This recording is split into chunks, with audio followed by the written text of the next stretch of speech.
జగన్మోహన్ రెడ్డి గారి మీద గతంలో ఉన్నటువంటి సిబిఐ ఈడీ కేసుల విచారణ ఎంతో కాలంగా కొనసాగుతోంది కదండి. అందులో ఒక కీలకమైన ఇష్యూ ఉందండి. ఈ ఇష్యూని పత్రికలు కూడా పెద్దగా హైలైట్ చేయడంలా. అదేమిటంటే ఆయన వేసినటువంటి వందలాది పిటిషన్లు ఏవైతే ఉన్నాయో ఆయన కేసుల్లో, అందులో ఒక ఇంపార్టెంట్ పిటిషన్ ఏమిటంటే సిబిఐ కేసులు ఈడీ కేసులు ఉన్నాయి కదా, ఈ రెండు సమాంతరంగా విచారణ జరుగుతూ ఉంటే ఆయనతో పాటు విజయసాయిరెడ్డి గారు, ఆయనతో పాటు మిగతా ఎవరైతే నిందితులు ఉన్నారో ఈ కేసుల్లో వాళ్ళందరూ కూడా వెళ్ళారు. ఏమని? సిబిఐ విచారణ ముందు జరగాలి, సిబిఐ కేసులో ముందుగా కోర్టు వారు తీర్పు ఇవ్వాలి, ఆ తర్వాతనే ఈడీ వారు విచారణ అయినా చేయాలి, అలాగే వారి కేసులు నడపాలి. అంటే ఈడీ వారి కేసులు సెపరేట్గా ఉంటాయండి అని పిటిషన్లు వేసి దాని మీద కింది కోర్టు నుంచి పై కోర్టు, సుప్రీంకోర్టు వరకు నడిపిస్తున్నారండి ఎప్పటి నుంచో 10 ఏళ్ల నుంచి. కింది కోర్టులో ఏమైందంటే సిబిఐ కోర్టులో, నాంపల్లిలో ఉంటుంది సిబిఐ కోర్టు, అందులో ఏమైందంటే వీళ్ళు ఈ పిటిషన్ వేశారు. సిబిఐ వాళ్ళు విచారణ జరిపి వాళ్ళ కేసు తేలే వరకు, అంటే ఈ ట్రయల్ కోర్టు వారు జడ్జిమెంట్ ఇచ్చే వరకు ఆ కేసుల్లో, ఆ సిబిఐ కేసుల్లో అప్పటి వరకు కూడా ఎన్ఫోర్స్మెంట్ డైరెక్టరేట్ కేసులు ఏవైతే ఉన్నాయో వాటన్నిటిని తీసి పక్కన పెట్టండి, వాటి మీద విచారణ చేయొద్దు, వాటి మీద తీర్పు ఇవ్వద్దు అని అడిగారు. దాని మీద వాళ్ళు చేయొచ్చు అని ఇచ్చారు. ఆ తర్వాత దాని మీద హైకోర్టుకి వెళ్ళారు. హైకోర్టు వారు జగన్మోహన్ రెడ్డి గారికి అనుకూలంగా ఇచ్చారు. ఆ తర్వాత మళ్ళీ సుప్రీంకోర్టుకు కూడా ఇప్పుడు ఈడీ వాళ్ళు వెళ్ళారు. ఏమిటి విషయం ఇందులో అంటే, ఈడీలోనండి ప్రూవ్ చేయడం చాలా ఈజీ. ఎన్ఫోర్స్మెంట్ డైరెక్టరేట్లో వాళ్ళు ప్రూవ్ చేయాల్సింది ఏంటి? మనీ లాండరింగ్ జరిగింది. ఈ డబ్బులు కార్మలేషియా హోల్డింగ్స్ ఇట్లాంటి కంపెనీలు చాలా ఉన్నాయి. సూట్ కేస్ కంపెనీలు అంటారు వీటిని. సూట్ కేస్ కంపెనీ అంటే ఏంటి? ఆ కంపెనీ ఎటువంటి కార్యకలాపాలు నిర్వహించదు, ఎటువంటి వ్యాపార కార్యకలాపాలు ఉండవు, అయినా కూడా డబ్బులు ఇస్తుంటారు, డబ్బులు తీసుకుంటుంటారు అన్నమాట. వాటిని సూట్ కేస్ కంపెనీలు అంటారు. వాటిని ఎందుకు పెట్టుకుంటారంటే ఈ డబ్బు ఎక్కడి నుంచి వచ్చింది అనేది తెలియకుండా ఉండటానికి. అటువంటి సూట్ కేస్ కంపెనీలు ఒక 20 ఉంటాయి. ఇది ఈ కంపెనీకి వెళ్తుంది, అక్కడి నుంచి ఇంకో కంపెనీకి వెళ్తుంది, అక్కడి నుంచి ఇంకో కంపెనీకి వెళ్తుంది, అక్కడి నుంచి ఇంకో కంపెనీకి వస్తుంది. ఆ విధంగా తిరిగి చివరికి మన జగన్మోహన్ రెడ్డి గారి జగతి పబ్లికేషన్స్, సాక్షి మీడియా, ఇందిరా టెలివిజన్ వాటిలోకి వస్తుందన్నమాట. అలా తెలియకుండా ఉండటం కోసం ఇవన్నీ పెడతారు. దీన్ని ఒక మేజ్ అన్నమాట, ఒక మేజ్ అంటారు. దీన్ని మీరు కనుక్కోలేరు దాన్ని ఎట్లా వచ్చినాయి డబ్బులని. ఆ విధంగా డబ్బులు వచ్చినప్పుడు ఈడీ వాళ్ళు ఏం చేస్తారంటే ఆ కంపెనీలు పట్టుకుంటారా, ఈ డబ్బులు ఎక్కడి నుంచి వచ్చినాయి అని చెప్పి పట్టుకొని ఆ సూట్ కేస్ కంపెనీలు వాటన్నిటిని కూడా వాటి లెక్క తెలుస్తారు. కాబట్టి ఈడీ కేసుల్లో జగన్మోహన్ రెడ్డి గారు దొరికిపోవడానికి చాలా అవకాశాలు ఎక్కువ అండి.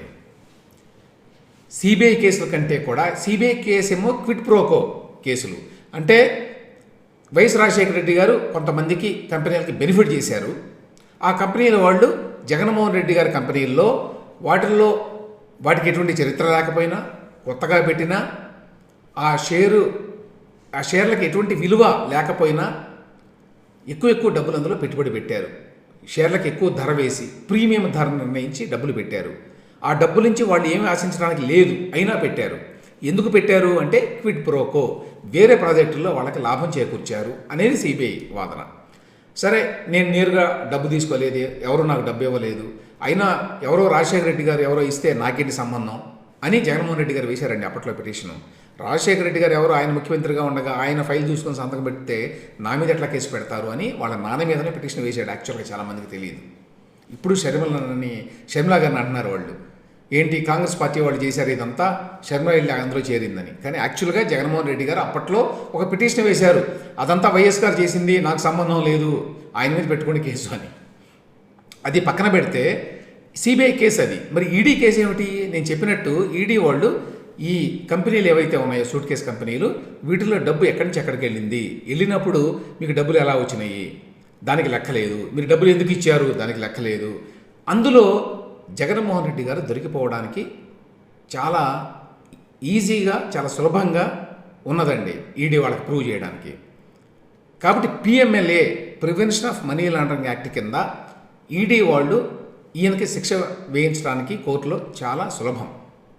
అందువల్ల దాని నుంచి తప్పించుకోవడానికి ఈడీ కేసుల విచారణ జరగొద్దు అని పదే పిటిషన్ వేస్తూ వచ్చారండి 10 ఏళ్ల నుంచి. ఇప్పటికీ తేలలా అది. ఇప్పటికీ హైకోర్టు వాళ్ళు ఏం చేశారు, తెలంగాణ హైకోర్టు వాళ్ళు, ఓకే ఈడీ కేసులు తర్వాత విచారించండి, ముందు సిబిఐ కేసులు విచారించండి అన్నారు. ఎందుకంటే సిబిఐ కేసులు చాలా కాలం పడతాయి ఒకటి. రెండవది నేను చెప్పిన అంశం, ఈడీ కేసులు అట్లా కాదు, వాటిని కోర్టులో కూడా అవి చాలా త్వరగానే వాటిని పరిష్కరించడానికి అవకాశం ఉంటుంది తీర్పు ఇవ్వడానికి. ఎందుకంటే దాన్ని ప్రూవ్ చేయడం ఈజీ కాబట్టి, దానికి ప్రాసెస్ తక్కువ ఉంటుంది కాబట్టి. సిబిఐ కేసులో ప్రాసెస్ చాలా పెద్దగా ఉంటుంది, చాలా కాంప్లికేటెడ్గా ఉంటుంది. సో వేస్తే సిబిఐ కోర్టు కింద ట్రయల్ కోర్టు వాళ్ళేమో లేదు మన ఈడీ వాళ్ళు వాళ్ళ కేసులో వాళ్ళు ఇండిపెండెంట్గా వాళ్ళు విచారించుకోవచ్చు, కోర్టులో దాని మీద కూడా కేసు నడవచ్చు సైమల్టేనియస్గా అని చెప్పారు. తెలంగాణ హైకోర్టుకు వెళితే వీళ్ళందరూ వెళ్ళారండి. జగన్మోహన్ రెడ్డి గారు, విజయసాయి రెడ్డి గారు, జగదీప్ పబ్లికేషన్స్ అంటే కంపెనీ తరఫున కూడా మళ్ళీ అట్లా వెళ్ళారు. అక్కడ జగదీప్ పబ్లికేషన్స్ తరఫున అనుకుంటాను వెళ్ళినప్పుడే తెలంగాణ హైకోర్టులో ఏమని వచ్చింది తీర్పు, ఓకే ముందు సిబిఐ విచారణ పూర్తి కానివ్వండి, సిబిఐ కేసులో తీర్పు వచ్చిన తర్వాత అప్పుడు ఈడీ విచారణ మొదలు కావచ్చు అన్నారు.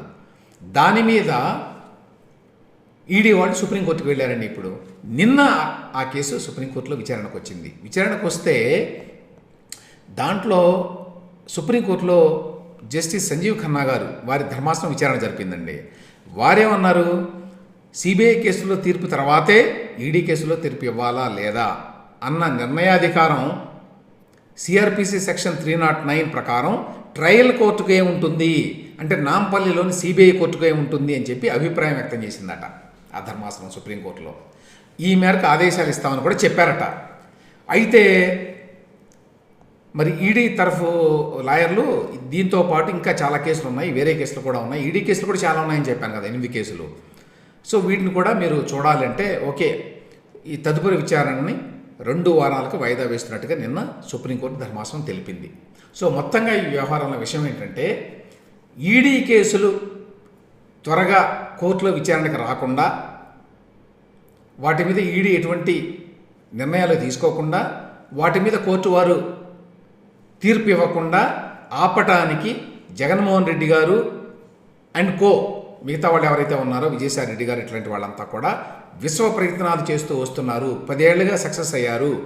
ఇప్పుడు ఫ్యూచర్లో ఏమన్నా దీంట్లో ఏమన్నా తేడా వస్తుందా, లేదు ఈడీ కేసులు కూడా విచారించవచ్చు అని చెప్తారా లేదా చూడాలండి. లేకపోతే ఈడీ కేసులు ఇప్పట్లో విచారణకు రాకపోతే జగన్మోహన్ రెడ్డి గారికి సేఫ్ అన్నమాట, సేఫ్ జోన్లో ఉన్నట్టు. సిబిఐ కేసు నడుస్తూ ఉంటుంది కాబట్టి ఇబ్బంది లేదు. ఈడీ కేసుల్లో త్వరగా ప్రూవ్ చేయొచ్చు కాబట్టి, త్వరగా తీర్పు వచ్చేటువంటి అవకాశం ఉంటుంది కాబట్టి అందులో తీర్పు వచ్చి ఆయన మరి ఈ నిందితుడు నేరస్తుడు అని చెప్పి వాళ్ళు తేల్చి వాళ్ళు కనుక జైలు శిక్ష వేస్తే అప్పుడు ఇబ్బంది ఆయనకి.